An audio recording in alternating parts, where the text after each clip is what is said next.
নূহ আলাইহিস সালামের কাছে এক মা এক বাচ্চাকে কোলে নিয়ে আসছে। কাকে?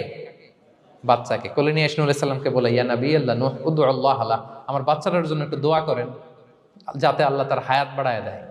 কি বাড়ায় দেয়? তো নূহ আলাইহিস সালাম বললেন, কাম উমরুহ, বয়স কত তোমার বাচ্চার? বলে সালাসু মিআ সানা, 300 বছর। কোলের বাচ্চার বয়স কত? অনেক হায়াত পেত তো। তো উনি বলতেছে, তুমি 300 বছর তোমার বাচ্চার হায়াত, মানে এখন বয়স, তুমি আরো হায়াতের দোয়া চাইতেছো। তুমি কি জানো আখিরি জামানায় এমন এক জাতি আসবে যারা 60 থেকে 70-এর মধ্যে সব মরে শেষ। বিষ্ণু বলেছেন যে আমার উম্মতি মা বাইনা ইলা 60 ইলা 70, আমার উম্মতের গড় বয়স 60 থেকে 70। ও আকাল্লুহুম মান ইয়াজুযু যালিক, অল্প কিছু মানুষ 70 ক্রস করবে, সব 60 থেকে 70-এ শেষ।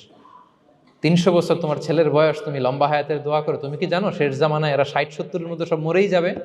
এই মহিলা তো অবাক, তাই নাকি 70-এ মরে যাবে?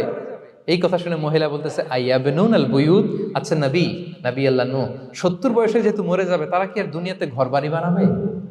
কারণ মহিলার ধারণা 70 বছর যেহেতু হায়াত, ঘরের তো আর প্রশ্নই আসে না, এটা তো এমনি সেমনি কাটাইয়া চলে যাবে।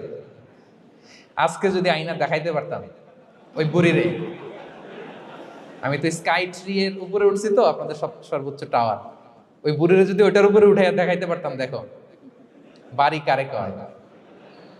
আর দুবাইয়ের বুর্জ আল খালিফা, হ্যাঁ বুর্জ দুবাইতে যদি দেখাইতে পারতাম, পেট্রোনাস টুইন টাওয়ার যদি, আইফেল টাওয়ার যদি দেখাইতে পারতাম, তাইলে বুড়ি বুঝতো বাড়ি বানানো কারে কয়।